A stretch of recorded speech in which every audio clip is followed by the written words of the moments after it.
नमस्कार दोस्तों, आज आपको बताएंगे इस वीडियो में बिल्स ऑफ एक्सचेंज से रिलेटेड मोस्ट इंपॉर्टेंट एमसीक्यू। ये सभी क्वेश्चन आपके आने वाले यूपीपीसीएल, यूपीआरयूएनएल या बैंकिंग एग्जाम में पूछे जा सकते हैं। तो सभी क्वेश्चन को ध्यान से देखिएगा। आई होप आप लोगों को वीडियो पसंद आने वाली है। सबसे पहले आपको बताते हैं बिल्स ऑफ एक्सचेंज को हिंदी में क्या कहा जाता है। विनिमय विपत्र या विनिमय बिल। विनिमय विपत्र या विनिमय बिल ये कहा जाता है बिल ऑफ एक्सचेंज को हिंदी में।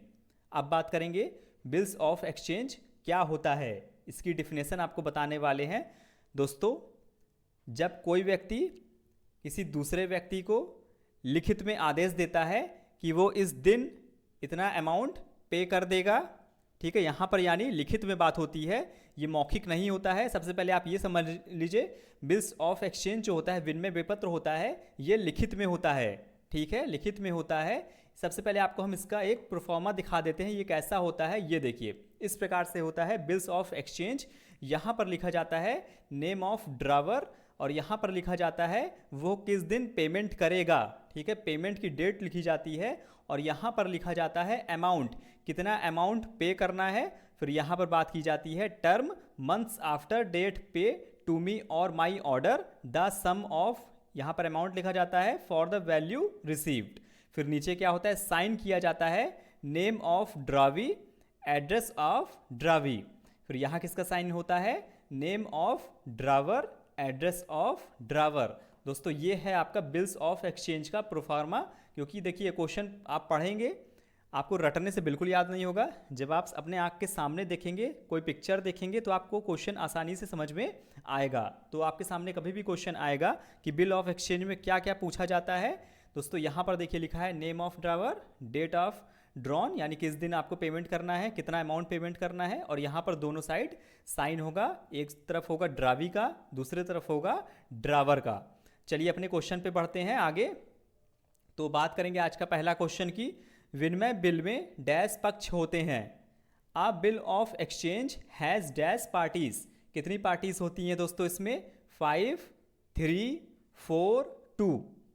अगर आपको पता है तो जल्दी से कमेंट करके बताइए, बिल ऑफ एक्सचेंज में कितनी पार्टीज होती हैं। दोस्तों, यहां पर सही आंसर बनेगा ऑप्शन बी। कितनी पार्टीज होती हैं, 3 पार्टीज होती हैं बिल ऑफ एक्सचेंज में।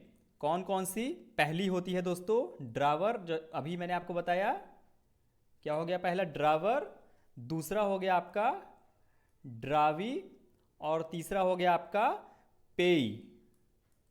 क्या हो गया दोस्तों, पेई। ड्रावर, ड्रावी, पेई। बिल्कुल इसको अच्छे से याद कर लीजिए, कभी नहीं भूलिएगा, ठीक है, अक्सर परीक्षा में ये क्वेश्चन पूछ लेता है। चलिए बढ़ते हैं अपने अगले क्वेश्चन पे।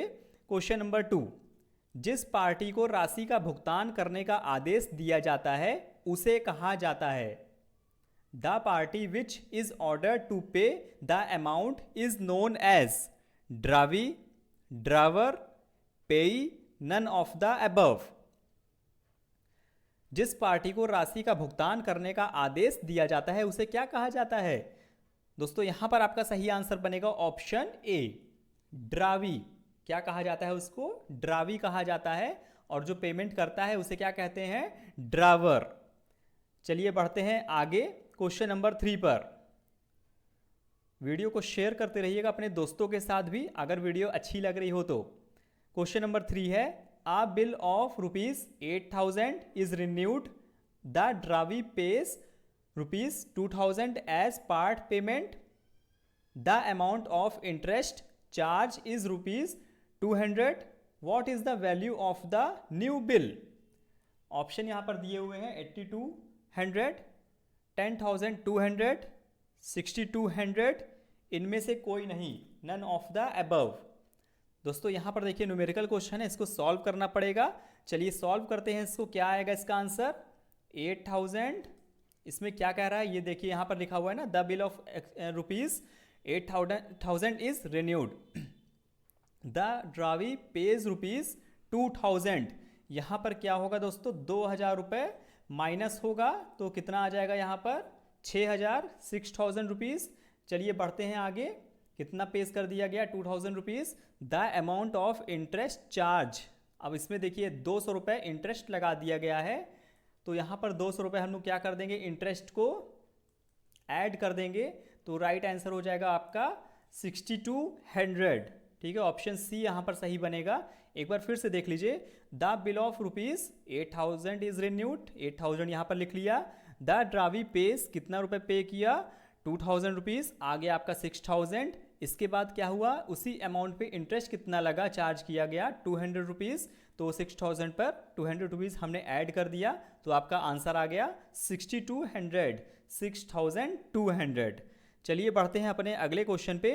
क्वेश्चन नंबर 4 क्या बोल रहा है, किसी विधेयक पर छूट से पता चलता है कि the rebate on a bill shows that, option A है it has been dishonour, option B है यह परिपक्वता की तारीख से पहले भुगतान किया गया है, it has been paid before the date of maturity, option C bill पर छूट दर्शाती है, the rebate on a bill shows, option D है it has been paid after the date of maturity.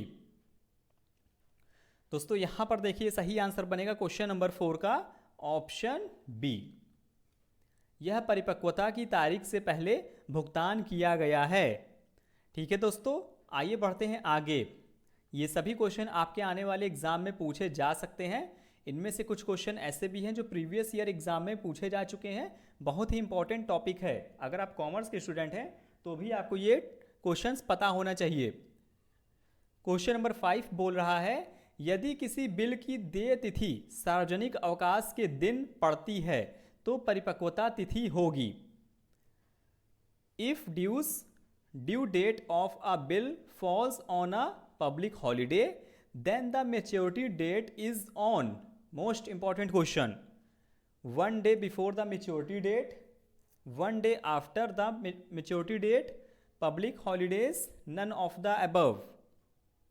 यहां बात हो रही है यदि किसी बिल की देय तिथि पर, जिस दिन मतलब बिल पे करना था उस दिन क्या हो गया, पब्लिक हॉलीडे, सार्वजनिक अवकाश हो गया, तो इसको परिपक्वता विधि तिथि कब होगी, एक दिन पहले हो जाएगी, एक दिन बाद होगी, कब होगी। तो यहाँ दोस्तों आपका ऑप्शन बनेगा ऑप्शन ए, क्या हो जाएगा, 1 day before the maturity date, 1 day before the maturity date, यानी एक दिन पहले। अगर देखिए यहाँ पर आपकी मेच्योरिटी डेट बन रही है 30 और यहाँ पर आपका पड़ गया है पब्लिक हॉलीडे, तो आपकी ये मेच्योरिटी डेट कब मानी जाएगी, 29 को। ठीक है, ये आपको समझाने की कोशिश की गई है। चलिए बढ़ते हैं अपने अगले क्वेश्चन पे। Question number 6, a suspense account will give the debit balance, debit और credit balance as the case may be, option C है क्रेडिट बैलेंस, ऑप्शन डी है none of the above. A suspense account will give the, जल्दी से आपको इसका सही answer बताते हैं, ऑप्शन बी सही हो जाएगा, डेबिट और credit balance as the case may B.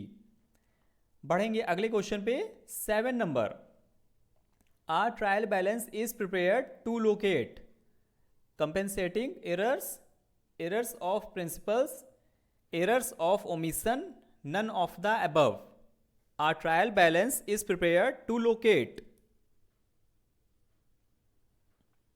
यहां पर राइट आंसर है none of the above, इनमें से कोई भी नहीं। क्वेश्चन नंबर 8, पुराने फर्नीचर की खरीद पर उसकी मरम्मत पर खर्च किए गए 2000 रुपए की राशि डेबिट की जानी चाहिए। देखिए आपको एंट्री से रिलेटेड क्वेश्चन है, ये क्वेश्चन भी, ऐसे क्वेश्चन भी परीक्षा में पूछे जाते हैं, खास तौर से यूपीपीसीएल अकाउंट क्लर्क एग्जाम में। देखिए अगर आप हमारे चैनल पर पहली बार आ रहे हैं तो चैनल को सब्सक्राइब कर लीजिएगा, नोटिफिकेशन बेल ऑन रखिएगा ताकि हमारी वीडियो जब भी अपलोड हो तो आपको नोटिफिकेशन मिल जाए। दोस्तों आप लोग वीडियोस को पूरा देखा करिए ताकि हम लोग को मोटिवेशन मिला करे। आप लोग कमेंट करके बताया करिए कि आप लोगों को वीडियो कैसी लगी। ठीक है, तो हम लोग और भी अच्छे अच्छे वीडियोस लेकर के आया करें, जैसा आप लोग का कमेंट आया करेगा। ठीक है, cash account, repairs account, furniture account, purchase account, पुराने फर्नीचर की खरीद पर उसकी मरम्मत पर खर्च किए गए 2000 रुपए की राशि डेबिट की जानी चाहिए। On purchase of old furniture the amount of ₹2000 spent on its repairs should debited to? Right answer option C. देखिए कुछ बच्चे यहां पर बोल दिए होंगे रिपेयर्स अकाउंट, ये नहीं होगा। आपका आंसर होगा ऑप्शन सी, फर्नीचर अकाउंट। बढ़ेंगे अगले क्वेश्चन पे, क्वेश्चन नंबर 9। विनिमय का बिल नहीं हो सकता। The bill of exchange can not be crossed, endorsed, accepted, all of the above. 9 का ए सही हो जाएगा, क्रॉस्ड। ठीक है, विनिमय का बिल क्या नहीं हो सकता है, क्रॉस्ड। क्वेश्चन नंबर 10 पर आ गए हम। A promissory note is made by the endorsee, buyer, seller, purchaser. A promissory note is made by the. So right answer question number 10। फटाफट आंसर कमेंट करिए आप लोग। Purchaser, right answer option D, purchaser. Okay, a promissory note is made by the purchaser. Question number 11। परिपक्वता की तारीख का पता लगाने के लिए 3 दिन जोड़े जाते हैं। इन्हें डैश के दिनों के रूप में जाना जाता है। 3 days are added for ascertaining the date of the maturity. These are known as days of dash. Grace, payment, maturity, none of the above.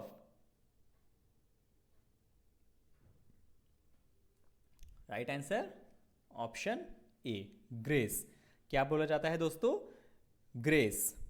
परिपक्वता की तारीख का पता लगाने के लिए 3 दिन जोड़े जाते हैं। ठीक है, 3 दिन जोड़े जाते हैं। जो डेट आपका परिपक्वता होगी तो उसे क्या कहते हैं, ग्रेस। आइए बढ़ते हैं अपने अगले क्वेश्चन पे। क्वेश्चन नंबर 12 क्या बोल रहा है, छूट की गणना किस तिथि के बीच की अवधि के लिए की जाती है। Rebate is calculated for the period between dates of drawing and maturity date, payments and maturity date, drawing and payment of bill, none of the above. छूट की गणना किस तिथि के बीच की अवधि के लिए की जाती है।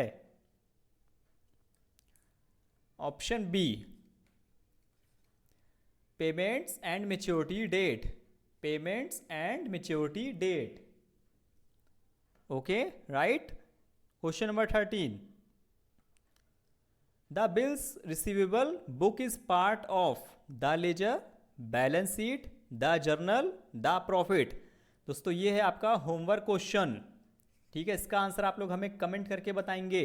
सभी के आंसर कमेंट में चेक किए जाएंगे। ठीक है, क्वेश्चन नंबर के साथ आप लोग बताइएगा। जैसे 13 नंबर है ना, तो आप लोग बताइएगा 13 का ए सही है या बी सही है, सी सही है, डी सही है। इस तरह से आप लोग कमेंट करके बताइएगा। ओके, चलिए बढ़ते हैं अपने क्वेश्चन नंबर 14 पर। क्या बोल रहा है,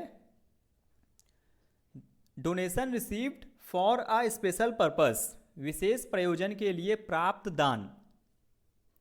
आप लोग इसके ऑप्शंस पढ़ लीजिएगा। अगर हम पढ़ेंगे तो काफ़ी ज़्यादा लंबी वीडियो हो जाएगी। आपको यहाँ पर सही आंसर बता देते हैं जल्दी से। ऑप्शन बी, ऑप्शन बी यहाँ पर सही होगा। Should be credited to separate account and show in the balance sheet. Should be credited to separate account and show in the balance sheet. ठीक है, donation received for a special purpose, option B यहाँ पर सही हो जाएगा। आइए बढ़ते हैं आगे अपने अगले और लास्ट क्वेश्चन पे आज के इस वीडियो के। देखिए ऐसा नहीं है कि इतने ही क्वेश्चन है इसमें, आपके बिल्स ऑफ एक्सचेंज में बहुत सारे क्वेश्चंस हैं। ठीक है दोस्तों, बहुत सारे इसमें क्वेश्चंस हैं, वो आपको हम धीरे धीरे वीडियोस में प्रोवाइड कर देंगे। ये आपका पहला पार्ट था। ठीक है, एक तरह से मान लीजिए ये आपका पहला पार्ट है। अभी आपको आगे और भी पार्ट्स प्रोवाइड होने वाले हैं। ठीक है, चलिए क्वेश्चन नंबर 15 देखते हैं क्या बोल रहा है। Subscription received during the year 50,000 rupees. Subscription outstanding at the end of the year 8,000 rupees. Subscription outstanding at the beginning of the year 6,000 rupees. Net income from subscription will be. वर्ष के दौरान प्राप्त सदस्यता 50,000 रुपये। वर्ष के अंत में बकाया सदस्यता 8,000 रुपये। वर्ष की शुरुआत में बकाया सदस्यता ₹6,000 सदस्यता से शुद्ध आय होगी। बहुत अच्छा क्वेश्चन है। देखिए न्यूमेरिकल से रिलेटेड भी क्वेश्चन आपके एग्जाम में पूछे जाते हैं। ऑप्शंस दिए हुए यहाँ पर 32,000 रुपीज़, 36,000 रुपीज़, 58,000 रुपीज़, 52,000 रुपीज़। चलिए इसको हम लोग सॉल्व करके आपको दिखाते हैं क्या होगा। यहाँ पर सबसे पहले बात हो रही है 50,000 रुपीज़, ठीक है। नेक्स्ट है बकाया सदस्यता रुपीज़ 8,000। इसको क्या करेंगे, हम ऐड कर देंगे तो ये बन जाएगा 58,000 रुपीज़। लेकिन आपका आंसर ये नहीं होगा, ठीक है। कुछ लोग सोच लिए होंगे 58,000 आ गया तो इसका आंसर ये हो जाएगा, ये नहीं होगा। अब देखिए क्या कह रहा है, शुरुआत में बकाया सदस्यता 6,000 रुपये सदस्यता से शुद्ध आय होगी। यहाँ पर क्या होगा दोस्तों, 6,000 रुपये माइनस किया जाएगा। अब यहाँ पर कितना आ जाएगा, 52,000 रुपये। तो सही आंसर आपका बनेगा ऑप्शन डी, 52,000 रुपीज़, 52,000 रुपये यहाँ पर सही आंसर होगा। दोस्तों आज के लिए इतने ही क्वेश्चन थे। मिलेंगे अपने नेक्स्ट पीडीएफ में बिल ऑफ एक्सचेंज से रिलेटेड। आप हमारे वीडियोस को पूरा वॉच किया करिए। हमने आपको प्लेलिस्ट प्रोवाइड की हुई है जहां करीब 250 से ज़्यादा क्वेश्चन आपको अकाउंटेंसी से रिलेटेड देखने को मिलेंगे। तो आप लोग प्लेलिस्ट पे जाकर के वीडियो प्लेलिस्ट सर्च करके आप लोग देख लीजिएगा सभी वीडियोस को। मोस्ट इंपॉर्टेंट वीडियोस प्रोवाइड की गई हैं आपको। तो चैनल को सब्सक्राइब कर लीजिएगा, नोटिफिकेशन बेल ऑन रखिएगा। वीडियो अच्छी लगी हो तो अपने दोस्तों को भी शेयर कर दीजिएगा। जहाँ भी आपका स्टडी ग्रुप है वीडियो को लाइक कर दीजिएगा। मिलते हैं नेक्स्ट वीडियो में, और ज़्यादा से ज़्यादा आप लोग सपोर्ट करिए, ठीक है। ज़्यादा से ज़्यादा सब्सक्राइब करवाइए चैनल को लोगों से। वीडियो को पूरा देखने के लिए बहुत बहुत धन्यवाद। मिलते हैं नेक्स्ट वीडियो में। Take care, bye bye.